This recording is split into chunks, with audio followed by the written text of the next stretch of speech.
Before we get started in today's podcast, I just want to give you a little warning that we had a little bit of technical issues. Another thing I wanted to make sure that everyone was aware is Rebecca refers to yesterday quite a bit, and we actually recorded this podcast on January 7th. So please do keep that in mind as you're listening, and enjoy.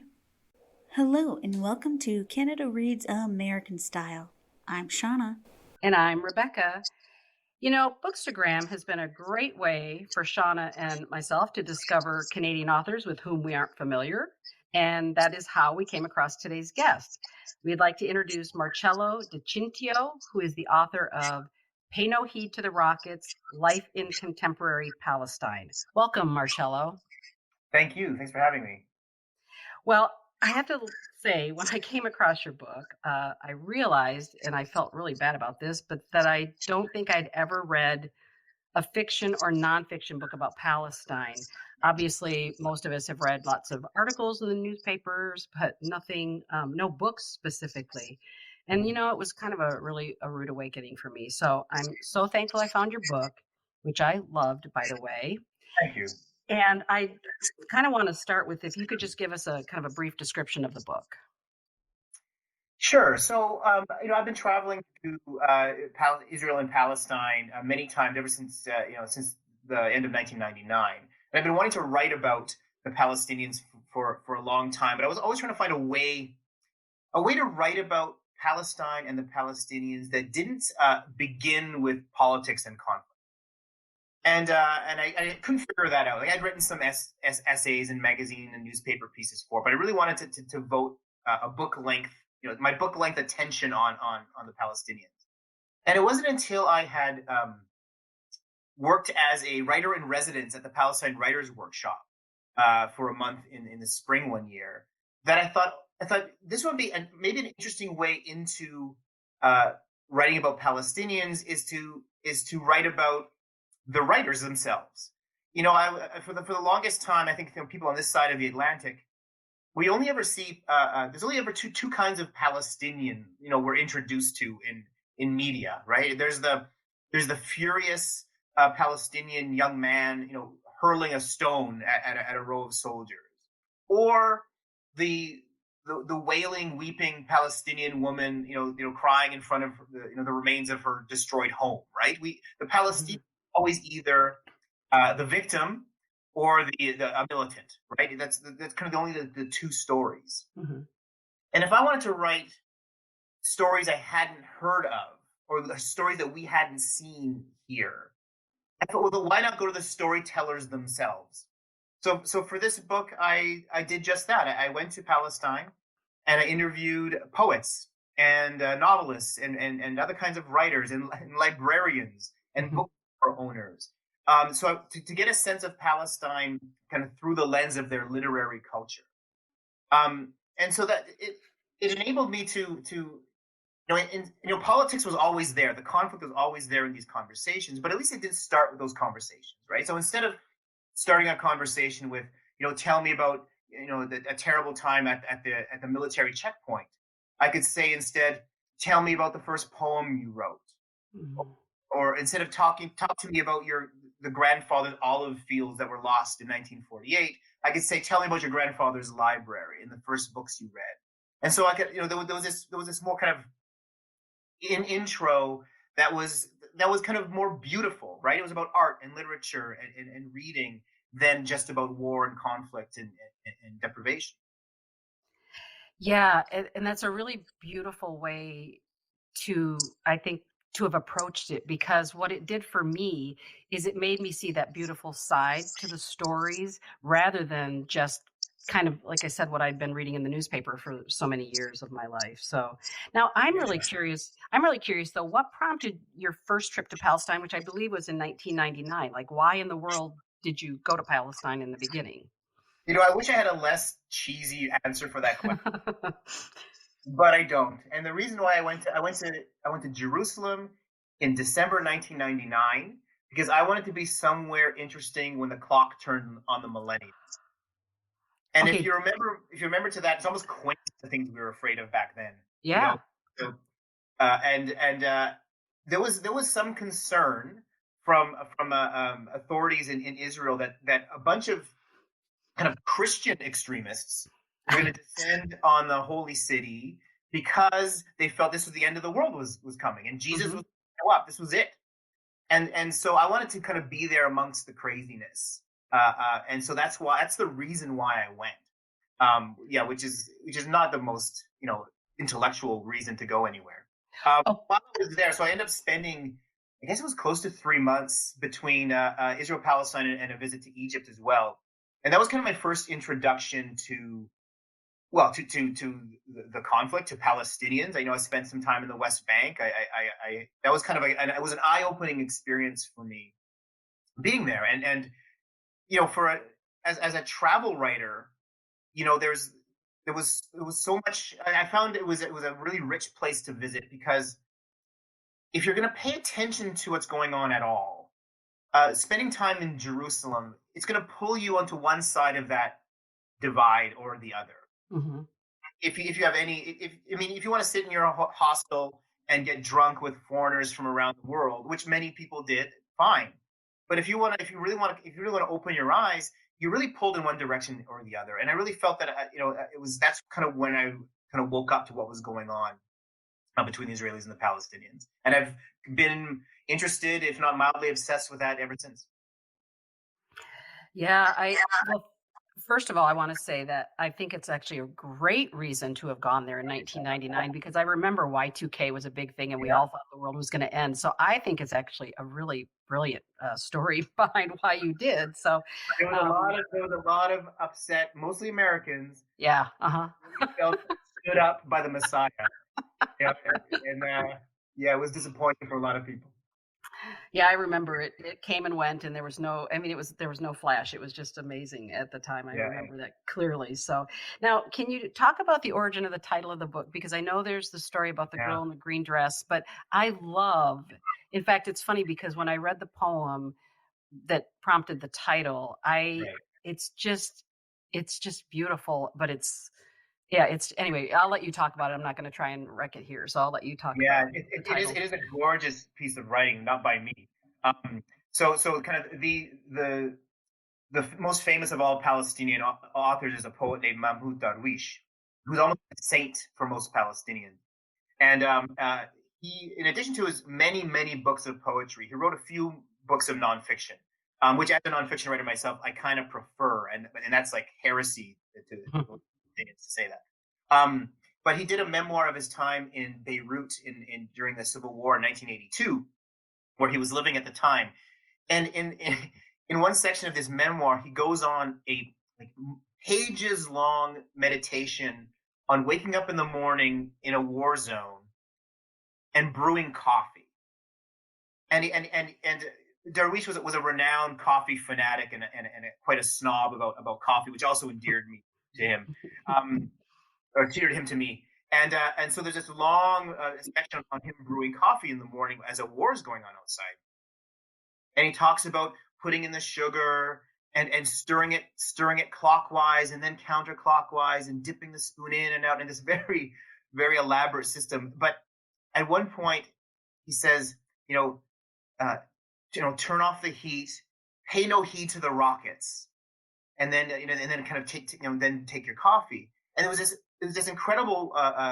It was so beautiful. The idea that it kind of meant two things to me, and both things kind of related to what I wanted to do in the book. Like here's this man surrounded by war, and yet he finds the moment in the morning to do something beautiful, which is just make the perfect cup of coffee, which only he could make. Right? He had to pay no heed to the rockets in order to do this, and that's kind of what I wanted to do in this book. Is in spite of all we think we know about Palestine, there is great beauty there in the midst of all this turmoil. But at the same time, how I read that piece of his memoir was he was also being ironic. Of course, you cannot pay no heed to the rockets. If there's rockets going on outside, you're not going to ignore them. In fact, one of Darwish's contemporaries at the time, another poet, he had his apartment was actually hit by a rocket, and it destroyed all the copies of his first book of poetry. So an intellectual, a conversation. You could not ignore the war.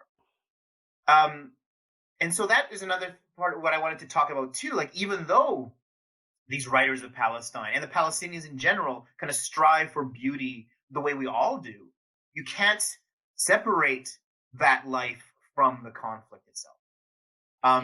And so for me, just those few lines from Darwish really encapsulated what I wanted to do, and it's just a beautiful line of verse. Like, Yeah, and I think that's just it. You nailed exactly what you were trying to accomplish with the book, in my opinion, because I loved it so much. But you did it. That poem really does exactly what you just said it does, which is on one side it's beautiful, and on the other side it's ironic.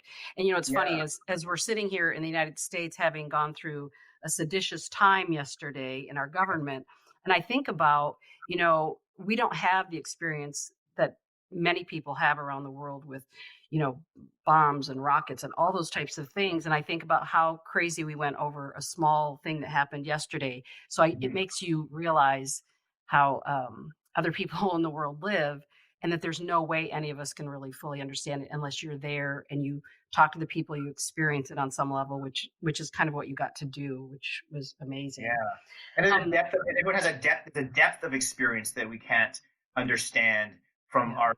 our safe little spots here in North America, right? Like, we not only can we not imagine the rockets outside, but we can't imagine writing poetry in the midst of it, or making coffee in the midst of it. You know what I mean? Like, there's Absolutely. Yeah. goes on, and even beautiful things can happen at the same time. Yeah.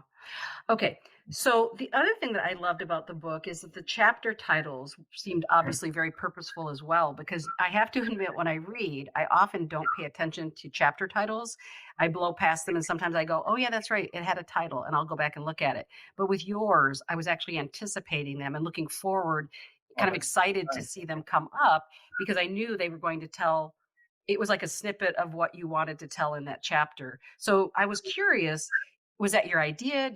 Were you the one that decided what those chapter titles were and how you were pulling that out of each chapter? Yeah, that was my idea. And that was, not when writing a book is not always fun, it can be, it can, and usually, and should be painful to complete a book, for sure. But I really enjoyed that kind of those days where I was trying to find a quote that someone in the chapter had said or had written, like that I kind of elevate to the top of to the top of the chapter, to name the chapter up there too. So it was.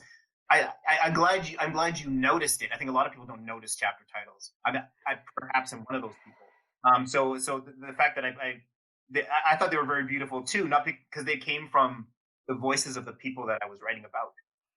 Yeah, and it's funny. That's why I'm saying normally I wouldn't recognize. I wouldn't even. I blow right past them. But it was so funny because when I recognized the first chapter, because the first chapter is the homeland is where none of this can happen, and when I found it in the text of that first chapter, it just kind of hit me, and I thought it made me sort of stop and focus a little bit more and really pay attention to what I was reading, so that each chapter as it came up, I kind of looked for it. And I it was kind of like finding like a little, diamond in the sand where you're kind of going along, and then all of a sudden it pops up and it has more relevance or meaning in that moment. So I love that. That was a Oh, great I can't tell you how happy I am to hear that, because no one else has mentioned the chapter titles to me before, and I'm glad you enjoyed them as much as I enjoyed kind of finding those diamonds in the sand to put at the top of those pages. Awesome, awesome.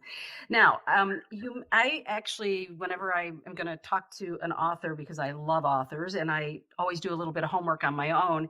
And I noticed you had done a presentation at Duke University, which we will link to, because I thought you gave a fantastic talk. I thought the discussion was really great, and then the questions at the end were really fascinating. So, you had mentioned that you had received some criticism from Palestinian activists because you used words in your book like war, conflict, struggle, instead of genocide, apartheid, massacre. And I was wondering how you respond to that, the criticism from Palestinians, and then kind of on the other side of it, did you also receive criticism from Israelis for maybe being too empathetic or sympathetic? Yeah, that's a great question. As I was writing the book and before it was being published, I assumed that I was going to get pushback from Israelis or kind of supporters of the Israeli side of the conflict, right? And I had I would go for walks and in my head rehearsing responses to questions I thought I was going to get. What I didn't, what did surprise me, I think, is because I was naive, is that is that the other side was going to be angrier at me, and for some of the reasons you mentioned there too. I think a lot of people, a lot of activists. I did a couple of presentations in front of an audience that was mainly kind of an activist community. Not all Palestinians, but kind of Palestinians and pro-Palestinian activists. And I felt a lot of them, while they appreciated my kind of revealing aspects of Palestinian literary culture and portraying Palestine as a beautiful place filled with beautiful people, it wasn't anti-Israeli enough. Mm-hmm. I didn't take, I wasn't pounding my fists or waving my fists to certain people's satisfaction. Now this is a small group. Don't get me wrong. I've had far more Palestinians talk to me and we're grateful for it. Mm-hmm. And so that makes me happy too. But when you get to the wording, yeah, I was criticized for using words, for example, like war. And I remember someone saying, you can't call what happened in Gaza a war, for example, because a war suggests two equal armies facing off on a battlefield, and that's what it's like. And they're right. And I don't use the word war for that anymore. I mean, to my defense, a little bit, I suppose, that when I was in Gaza, for example, the Gazans, when they spoke to me in English, they did use the word war. Mm-hmm. And I think that in the context of the book, like if you just picked out that 3-letter word off the page, you could argue it. But if you look at how I'm describing what happened in Gaza, it's quite clear. I'm not talking about two equal armies lining up on a battlefield. Mm-hmm. But I take the point. I take the point that war does suggest something that what's happened in Gaza is not. And so I've conceded that, and I'll change the way I talk about it. One of the words, though, that also caused problems was the word conflict. And someone said to me too, they said, conflict suggests two equal sides. And my response is, no, it doesn't. That word doesn't mean that. My 11-year-old and I can argue about bedtimes. That's conflict, and it's not two equal parties. So I will push back every now and again on that too. And the word conflict, I mean, there's no other word I can think of that encapsulates all the things, right? Encapsulates what happened in 48 and 1967 and peace accords and all those things together, right? I know everything that we think of when we think of Israel-Palestine. I can't think of a better word than conflict that encapsulates it all. But some people think that that's too mild. That's it's equating both sides. And I'll say something else on that point too. And this is where I sometimes get into trouble, or I may get into trouble.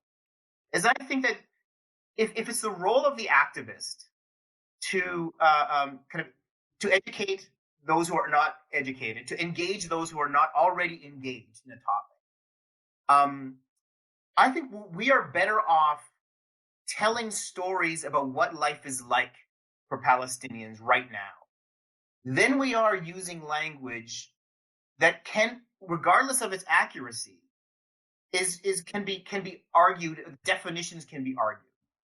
When we call something if we call what happened in Gaza in 2015 or 14 a genocide, okay, now the conversation can switch to, well, what is the definition of genocide? Does this what happened in Gaza fit into that definition? Whose definition are we using? It becomes an argument about semantics. Mm-hmm. It becomes an academic argument. If that doesn't, that's not going to engage that's not going to engage anyone who isn't already engaged, in my opinion. It's funny. If you tell a story about what happened there, about a bunch of Palestinian cousins getting killed on the beach while they play soccer, I think is a more engaging way to go. Now, just want to say one thing. I'm not going to tell Palestinians how to describe their life. Like, that's the worst thing. I would never claim to do that. But if the intention as activists is to engage. And I think we have to be more strategic on the word that we use. Yeah, I mean, I think this whole discussion about language, I mean, it especially too as we get into, especially like in the United States, we have the whole defund the police Right. terminology that people are using. And it's funny because I've heard 60s politicians from the 60s who walked with Dr. King and et cetera saying, when the Black Panthers used burn baby burn, we know what they meant, but the problem is white America heard something different, and Right. and it didn't serve them well ultimately, and they fight very strongly now, these older Black men saying don't use defund the police. So language matters, and I think it was really brave of you to attempt to do something to talk about something that is just so inflammatory on both sides. You can't, it's funny because even us like talking about this book right now, I was thinking I have some friends that are probably going to be a little angry with me, and Sure. but you just do the best you can. And I think the whole point of what you were doing, which was to tell a beautiful story about the people of Palestine, you did that so well. And this is why I just want people to be open to another perspective, something that, I, as an American, unfortunately, have been, way too just sort of reading the headlines and the horror stories. And now having Mhm. another perspective has just been brilliant. So Mhm. now, one of the things I did, I was telling Shauna before that I wish I could sit down with you and talk about every single person that you talked about, Oh, I either would love that. interviewed or wrote about, because I'm not kidding. We could do like a 6-hour discussion and I would be thrilled. But I picked out 3 people. I just thought if you could just give me a little snippet of a story, even if it's something in the book or outside of the book, it would be great. But the 3, and I'm not even going to say these were the 3 that stood out the most. I just picked 3. I love them all, but I picked 3. So the one I wanted to mention, because I'm a geography major in my background, in my academic background, and this book, I cannot wait to get this book. But and I'm going to probably, unfortunately, not pronounce the names correctly, but so help me here. But Raja Shahade Yeah. wrote Palestinian Walks, Forays into a Vanishing Landscape, and you wrote the hills of Palestine then represent either a lost romantic past or a future investment. The land lacks a present tense. And that just hit me. I mean, it was like a visual thing. I read that and it just kind of spoke to me. And so I don't know if you could just mention a little something about either him or that book or whatever. Yeah. Raj is a fascinating guy. He's a lawyer. It's got to be close to 10 books or maybe even more. He's very prolific, writes in English, which is interesting. He's become a friend of mine. I've traveled there a bunch of times, and Raj and I are, as close as I am with any other writers. But yeah, that was, I think that was certainly his most famous book was A Palestinian Walks, where he's a guy who just likes to hike. Raja is, and when you hike in the hills of Palestine, and that landscape changes constantly with as settlements are being built and expanded, as kind of settler only highways are kind of carved through the landscape.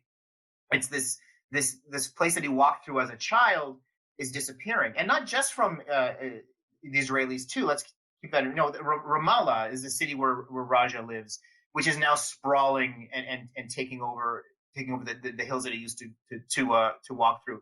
There's even like wild boars are running through the valleys of Israel and Palestine, like the Jordan River Valley,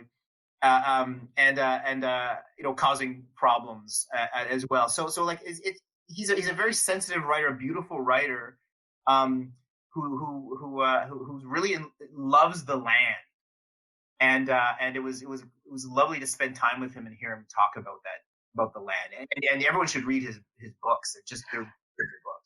Okay, I didn't realize he had that many, so I'm definitely going to look at his whole canon because I'm really excited because I just love this kind of nonfiction. So I'm really excited to read him. Now, the next one I wanted to this sentence that you wrote about Maya Abu al-Hayat. Yeah. You said she wishes she knew Israelis well enough to write them as more than nameless faces on a train. And that really struck me. So if you could just talk about that. Yeah, I mean there's a my representing. I mean there's to say the word Palestinian. You know, there's it's not enough, right? You have to talk about where that particular Palestinian lives, because the experience, the life experience of someone who lives in a refugee camp versus someone who lives in Gaza versus someone who lives as a Palestinian in Israel versus someone who lives in East Jerusalem. Like, no, their life is so different. And Maya is this wonderful woman. She's an actor as well. She appears in cell phone commercials and on the during the Ramadan soap operas. She's all stars in the Ramadan soap operas. She's beautiful, and men and women just kind of stop her on the streets of Ramallah. And so she lives in East Jerusalem with her husband and their kids. Um, but she doesn't like East Jerusalem very much. She feels like all the great things about Jerusalem are reserved for the Israelis. And so she travels to she'll spend hours going through checkpoints just to go into Ramallah and smoke nargila and have a coffee in a cafe with her Palestinian friends in Ramallah. Um, but she talks about, she writes beautiful poems and fiction, and yeah, she understands that as her experience as a Palestinian in East Jerusalem, she can't write an accurate Israeli because she doesn't know any. Even though they live in relatively close proximity, right? She doesn't know how to write, and so she won't. And I think that's an interesting thing too, which writers should follow that advice. Is like, don't try to create characters if you don't have if you can only create a superficial version of them. Like, she's speaking that way not just as a Palestinian living amongst Israelis, but as a sensitive writer who's ethical in what she puts down on the page. Yeah, yeah. Yeah, that's why it really struck me, as I thought it was a bold thing to say, but it's true to her, and she honors that. So I was just like, gosh, that it's just, you don't stop and think about that. I mean, it's one thing if you're going to write fantasy, right? You can create whatever Yeah. you want, but if you want it to ring true, you have to have had some experience, I think, in order Mm-hmm. for it to be believable to people. So, Yeah. and then the third one I want to talk about, because I have to laugh. I looked this, and I will say too, I should have mentioned this when I was reading your book. It took me forever, because I'm the kind of person that when I read something in a book, especially nonfiction, and I don't understand anything, it could be a word, it could be a location. As a geographer, I'm always about, like, I want to look at where it is on a map, etc. Right. And so I was constantly stopping and looking things up. So I saw that this book is available. I can purchase it. I think it was like $78, but I'm going to do it anyway. And it was a Sharif I don't know if it's Kanana, Yeah. all that remains. I know that it is an app, iNakba app, and I did download it, and I do look at it, and in fact I showed it to some family members because we were kind of fascinated by it. But I'm definitely going to get the book, because I think having that in my hands and looking at it and being able to pore over it in paper just seems really profound. And so if you can just kind of mention what that is. Sure. I mean, this was back in I don't have that date in front of me, but it's been 30 years ago. Sharif and a team of he's a historian researcher, and him and a team of students decided to document all the villages that were lost after 1948, all the Palestinian villages, and document them, and just I don't have the number in front of me, but there's hundreds. Oh yeah. And where they were, who lived there, even things like what did they grow in their fields, and all these and then what's left. If the village is destroyed, is there the outline of a building? Is there an old mosque? Is there a cemetery there? And so it was an enormous project, and it created this giant book. I think 700 some pages. It's just this monster of a book, and it's really something to go through it. To see like what all that's it's called All That Remains. Now, it could also be called like All That Was Lost. And so you can't help but be torn up by flipping through these pages upon pages of these old villages, some with photographs, like old black and white photographs from before from the 48 and earlier, Sometimes there's even like bits of like accidental poetry when they talk about the kind of trees that are no longer there, and how such and such a village used to be known for its strawberries, or those sorts of things. It's a remarkable document. I don't have a copy of it myself, but yeah, it's extremely expensive. Yeah. Um, and they did, but the iNakba app, there's an app that uses kind of Google Map technology, and so it pinpoints all these villages on the app. That's not just though. A lot of the information on the iNakba app is from All That Remains, but it's another organization that puts iNakba together. So there's other things on there as well. So Okay. it's not the app version of the book. Okay. Yeah, but I have to laugh because, like I said, as a geographer, I mean, I'm a map person. And whenever I read something, I have to know. I always have to look it up and get a perspective of, okay, how far is this from this? I like to do directional, like, okay, it's an hour and a half, whatever. I'm not kidding. It took me forever to read your book because I was looking up so much and looking up all the authors, looking up their canon of work, and my to be read list just grew exponentially. So thanks a lot for that. Yeah, that's a great. Oh yeah, I mean, by all means. I mean, and that's just what's translated into English, right? I mean, this book is not a reference of Palestinian literature, not even close. This is these are the people that I managed to talk to and the books I managed to read, and there's some gorgeous writing translated into English, Palestinian authors. Well, that kind of prompts me to ask, were there other Palestinian writers at that time that you wished you'd been able to interview, or people since that you think, oh my gosh, I would really love to have interviewed this person for the book? Yeah, I mean, there was my original proposal had a chapter about Palestinian authors in the diaspora, and I was going to go to like New York and actually Iceland. There was a guy named Mazen Maarouf, who's a writer. He's a Palestinian Icelandic author, and just to get a sense of what it means to be a Palestinian abroad, writing about Palestine from Brooklyn or from Reykjavik, right? And I didn't do it for a couple of reasons. One was just kind of strategically, and there was a lot of effort involved there too. But I really wanted to focus on Palestinians living in historic Palestine. Those who still had almost like still had a kind of physical connection to the land. Yeah. But Hala Alyan, who wrote Salt Houses, I would have loved to. I've since written about her since then.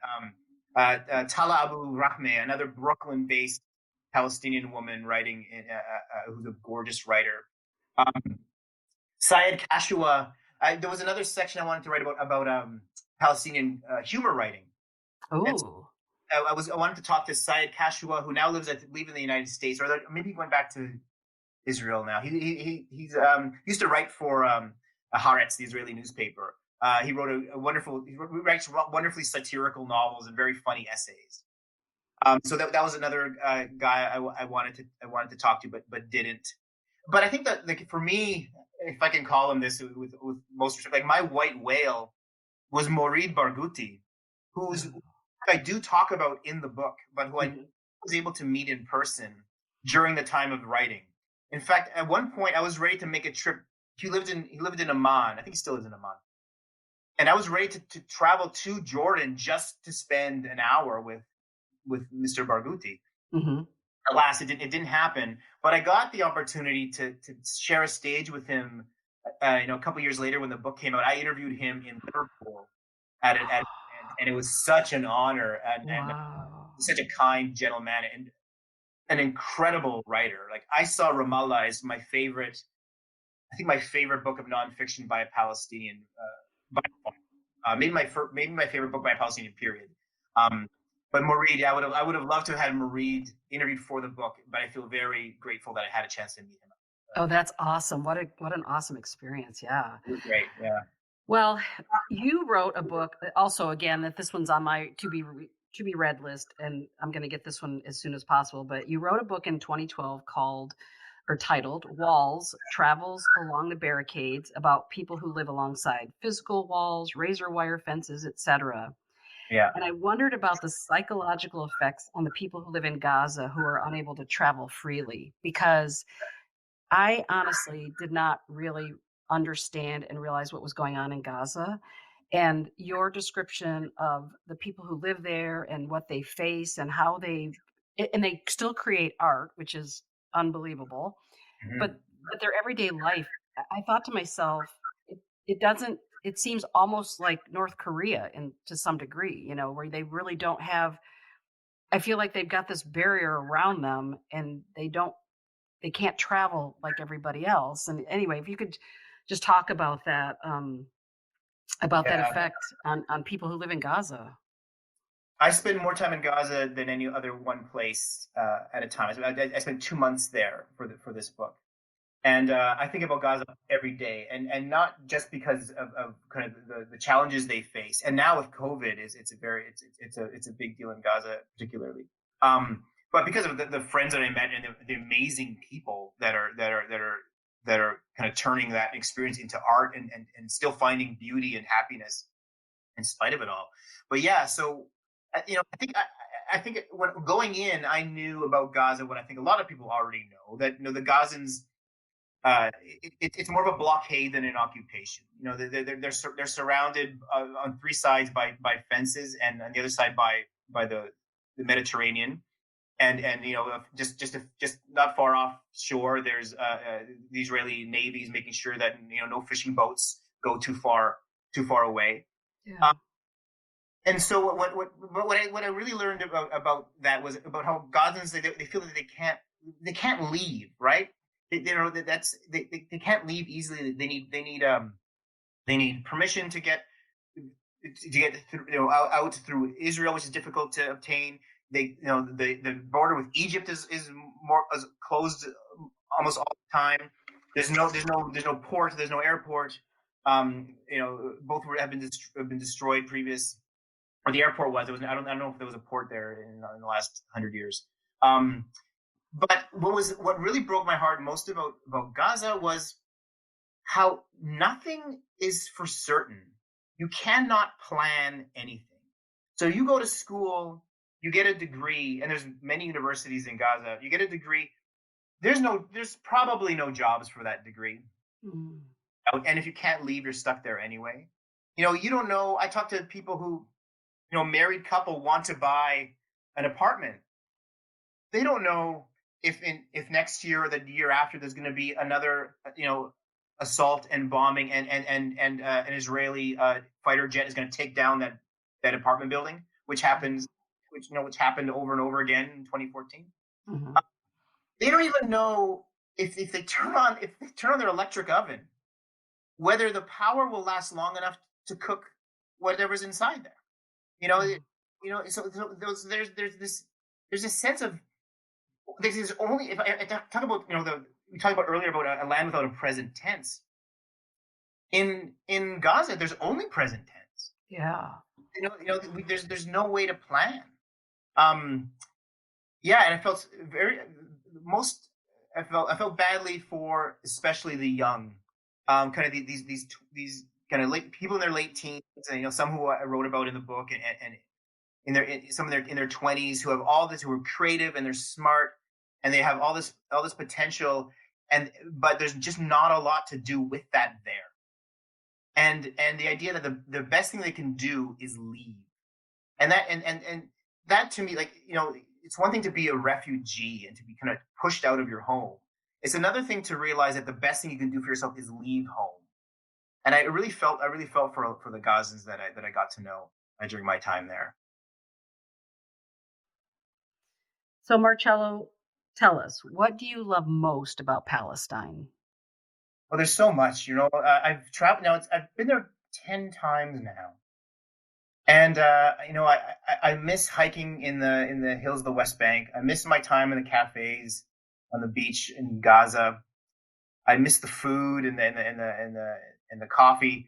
But I tell you, I miss the Palestinians are what I miss the most. They truly make that place beautiful.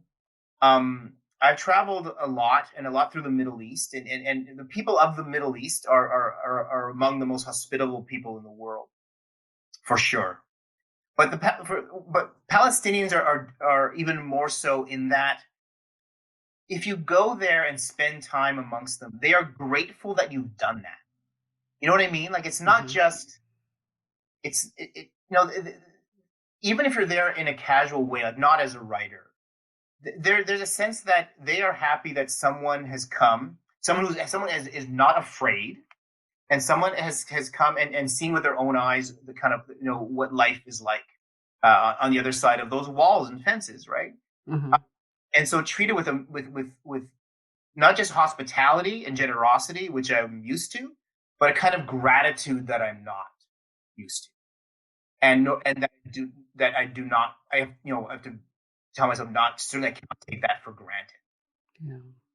Wow, that's incredible. I know, because after reading your book, it made me want to go to Palestine so badly. I'm not kidding. I really, really want to go. We can go. Sounds good. So now, are you working on anything? Because I love your writing, nonfiction, great nonfiction writer. Are you working on anything that we can look forward to soon, hopefully? Yeah, I just submitted the final manuscript for my new book. It's called Driven: The Secret Lives of Taxi Drivers. And so I spent the last couple of years traveling around Canada, meeting cabbies and getting their backstories. And I was far more interested in kind of who they are and where they came from and their life stories than I am about kind of the life behind the wheel. And so I just got to hear these incredible stories from people who, lost a leg in the Sierra Leonean Civil War, or escaped Czechoslovakia in a piece of junk sedan during the time of the Iron Curtain, or like a Russian fisherman gotten stuck in Newfoundland and now driving, or like so many amazing stories. One man who fought an Iraqi guy, an Iraqi ex-wrestler, this big dude, who 2 wars for Saddam Hussein before becoming an artist and traveling to Halifax, where now he became a cabbie there. Like, just these incredible stories.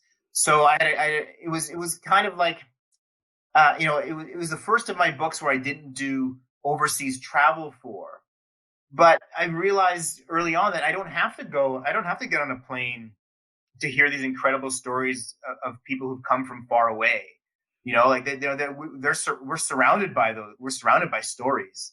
And and what's going on in the memories of those people who sit in front of us in the cab, who we only know by that little square of glass in the rear view mirror. You can only see their eyes, right? The stories that are there are quite incredible. And so, yeah, that comes out in May. Oh my gosh. Okay. Well, Shauna and I would love to have you back, because I guarantee you, when that book comes out, I'm going to be the first one to own a copy, and we'll read it, and we would love to have you back to talk about it, because I'm telling you, it sounds fantastic. Exactly. Again, I keep saying this, but the kind of nonfiction that I love.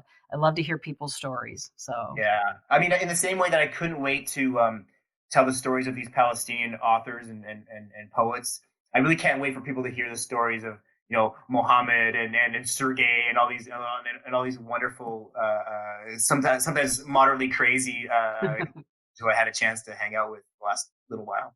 Yeah, awesome. Well, Marcello, we want to just thank you so much for having a chat with us today, and we look forward to more work from you in the future, and especially the book that's coming next. Thank you so much. Oh, thank you. This was fun. Thanks for listening.